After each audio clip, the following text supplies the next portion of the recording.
بسم اللہ الرحمن الرحیم۔ السلام علیکم۔ خوش قسمت ہوتے ہیں وہ لوگ جو کہ اپنے ماں باپ کی قدر ان کے جیتے جی کرتے ہیں۔ ماں باپ کے چلے جانے کے بعد احساس ہوتا ہے کہ کتنی بڑی دولت کھو دی ہم نے۔ دعا کریں کہ ان خوش قسمت لوگوں میں ہمارا شمار ہو جو اپنے والدین کی ان کی زندگی میں قدر کرتے ہیں۔ کوئی کیا اپنے ماں باپ کی خدمت کرے گا بھلا؟ بس جو تھوڑا سا موقع اللہ تعالیٰ نے عطا کیا اور معمولی سی خدمت ان کی ہو، وہ اللہ قبول فرمائے، آمین۔ آج انشاءاللہ سورہ دوحہ کی آیت نمبر 1 سے سٹارٹ کریں گے۔ اس کا ترجمہ اور تفسیر تفہیم القرآن سے بیان کروں گی جو اہل سنت جماعت کے لیے ہے۔ یہ سورت پارہ نمبر 30 میں اور سورتوں میں اس کا نمبر 93 ہے۔ یہ سورت مکی ہے جو کہ مکہ مکرمہ میں نازل ہوئی۔ اس سورت میں اللہ تعالیٰ نے نبی کریم صلی اللہ علیہ وآلہ وسلم کو تسلی اور حوصلہ دیا ہے۔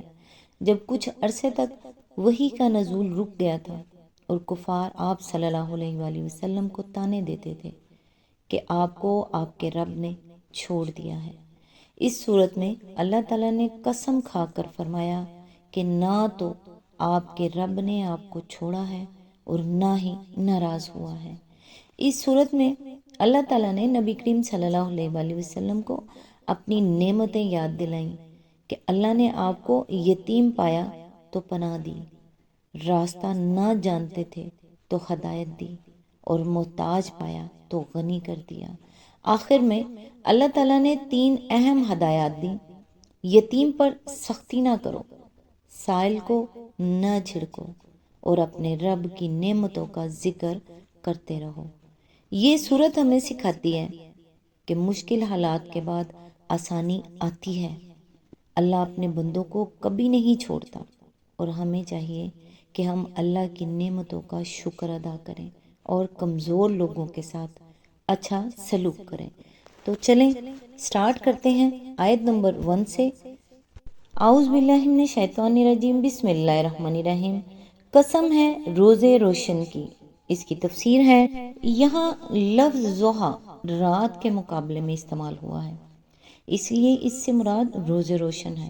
اس کی نظیر سورہ اعراف کی یہ آیات ہیں، آفا آمنا اہل القریٰ ان یاتیہم باسنا بیاتم وہم نائمون، آوا آمنا اہل القریٰ ان یاتیہم باسنا ضحیٰ وہم یلعبون۔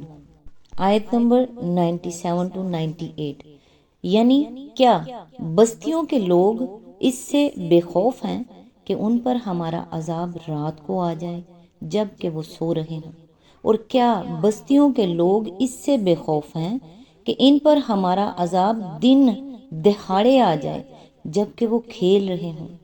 ان آیات میں بھی چونکہ ضحیٰ کا لفظ رات کے مقابلے میں استعمال ہوا ہے، اس لیے اس سے مراد چاشت کا وقت نہیں بلکہ دن ہے۔ آیت نمبر 2، اور رات کی جب کہ وہ سکون کے ساتھ طاری ہو جائے۔ اس کی تفسیر ہے، اصل میں رات کے لیے لفظ سجا استعمال ہوا ہے، جس میں صرف تاریکی چھا جانے ہی کا نہیں بلکہ سکوت اور سکون طاری ہو جانے کا مفہوم بھی شامل ہے۔ رات کی اس صفت کا اس مضمون سے گہرا تعلق ہے جو آگے بیان ہو رہا ہے۔ آیت نمبر 3، اے نبی تمہارے رب نے تم کو ہرگز نہیں چھوڑا اور نہ وہ ناراض ہوا ہے۔ اس کی تفسیر ہے، روایات سے معلوم ہوتا ہے کہ کچھ مدت تک رسول اللہ صلی اللہ علیہ وآلہ وسلم پر وحی کا نزول بند رہا تھا۔ مختلف روایات میں یہ مدت مختلف بیان کی گئی ہے۔ ابن جری نے 12 روز، قلبی نے 15 روز، ابن عباس نے 25 روز اور سدی اور مقاتل نے 40 روز اس کی مدت بیان کی ہے۔ بہرحال یہ زمانہ اتنا طویل تھا کہ رسول اللہ صلی اللہ علیہ وآلہ وسلم اس پر سخت غمگین ہو گئے تھے، اور مخالفین بھی آپ کو طعنے دینے لگے تھے، کیونکہ حضور پر جو نئی صورت نازل ہوتی تھی اسے آپ لوگوں کو سنایا کرتے تھے۔ اس لیے جب اچھی خاصی مدت تک آپ نے کوئی نئی وحی لوگوں کو نہیں سنائی تو مخالفین نے سمجھ لیا کہ وہ سرچشمہ بند ہو گیا ہے جہاں سے یہ کلام آتا تھا۔ جندب بن عبداللہ البجلی کی روایت ہے کہ جب جبرائیل علیہ السلام کے آنے کا سلسلہ رک گیا تو مشرکین نے کہنا شروع کر دیا کہ محمد صلی اللہ علیہ وآلہ وسلم کو ان کے رب نے چھوڑ دیا ہے۔ ابن جریر طبرانی، عبد بن حمید، سعید بن منصور، ابن مردوے دوسری روایات سے معلوم ہوتا ہے کہ ابو لہب کی بیوی ام جمیل نے، جو حضور صلی اللہ علیہ وآلہ وسلم کی چچی ہوتی تھی اور جس کا گھر حضور صلی اللہ علیہ وآلہ وسلم کے مکان سے متصل تھا، آپ سے کہا، معلوم ہوتا ہے کہ تمہارے شیطان نے تمہیں چھوڑ دیا ہے۔ اوفی اور ابن جریر نے ابن عباس کی روایت نقل کی ہے کہ کئی روز تک جبرائیل علیہ السلام کی آمد رک جانے سے حضور صلی اللہ علیہ وآلہ وسلم پریشان ہو گئے اور مشرکین کہنے لگے کہ ان کا رب ان سے ناراض ہو گیا ہے اور اس نے انہیں چھوڑ دیا ہے۔ قتادہ اور ضحاک کی مرسل روایت میں بھی قریب قریب یہی مضمون بیان ہوا ہے۔ اس صورتحال میں حضور صلی اللہ علیہ وآلہ وسلم کے شدید رنج و غم کا حال بھی متعدد روایات میں آیا ہے، اور ایسا کیوں نہ ہوتا جبکہ محبوب کی طرف سے بظاہر عدم الطافت، کفر و ایمان کے درمیان جنگ چھڑ جانے کے بعد اسی ذریعہ طاقت سے بظاہر محرومی، جو اس جاں گسل کشمکش کے منجدھار میں آپ صلی اللہ علیہ وآلہ وسلم کے لیے واحد سہارا تھا، اور اس پر مزید دشمنوں کی شماتت، یہ ساری چیزیں مل جل کر لا محالہ حضور صلی اللہ علیہ وآلہ وسلم کے لیے سخت پریشانی کی موجب ہو رہی ہوں گی، اور آپ کو بار بار یہ شبہ گزرتا ہوگا کہ کہیں مجھ سے کوئی ایسا قصور تو نہیں ہو گیا ہے کہ میرا رب مجھ سے ناراض ہو گیا ہو اور اس نے مجھے حق و باطل کی اس لڑائی میں تنہا چھوڑ دیا ہو۔ اسی کیفیت میں یہ سورہ حضور صلی اللہ علیہ وآلہ وسلم کو تسلی دینے کے لیے نازل ہوئی۔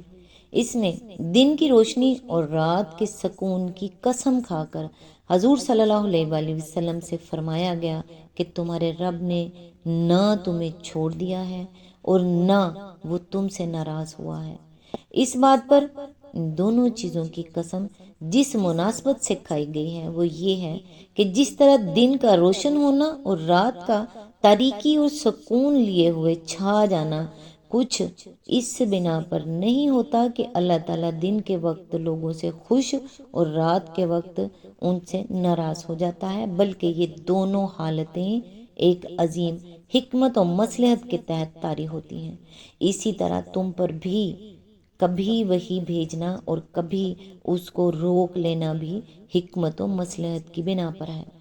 اس کا کوئی تعلق اس بات سے نہیں ہے کہ جب اللہ تعالیٰ تم سے خوش ہو تو وحی بھیجے، اور جب وہ وحی نہ بھیجے تو اس کے معنی یہ ہوں کہ وہ تم سے ناخوش ہے اور اس نے تمہیں چھوڑ دیا ہے۔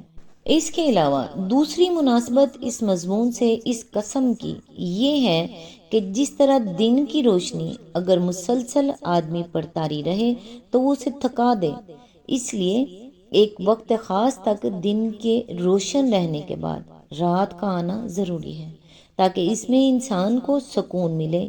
اسی طرح وحی کی روشنی اگر تم پر پے در پے پڑتی رہے تو تمہارے اعصاب اس کو برداشت نہ کر سکیں گے، اس لیے وقتاً فوقتاً فترہ یعنی نزول وحی کا سلسلہ رک جانے کا ایک زمانہ بھی اللہ تعالیٰ نے مصلحت کی بنا پر رکھا ہے تاکہ وحی کے نزول سے جو بار تم پر پڑتا ہے اس کے اثرات زائل ہو جائیں اور تمہیں سکون حاصل ہو جائے۔ گویا آفتاب وحی کا طلوع بمنزلہ روز روشن ہے اور زمانہ فترہ بمنزلہ سکون شب۔ آج تک کے لیے بس اتنا ہی، نیکسٹ انشاءاللہ آیت نمبر 4 سے سٹارٹ کریں گے۔ اللہ تعالیٰ سے دعا ہے، اے غفور الرحیم، تمام مرحومین کی مغفرت فرما، تمام بیماروں کو شفا عطا فرما، تمام بے روزگاروں کو روزگار عطا فرما، رزق میں برکت اور کشادگی عطا فرما، حسد، بغض، کینہ اور بد نظری سے محفوظ رکھنا۔ یا اللہ پاک، اپنی نعمتوں پر شکر ادا کرنے کی توفیق عطا فرمانا، آمین ثم آمین۔ نیکسٹ ویڈیو تک کے لیے دعا میں یاد رکھیے گا۔ اللہ حافظ۔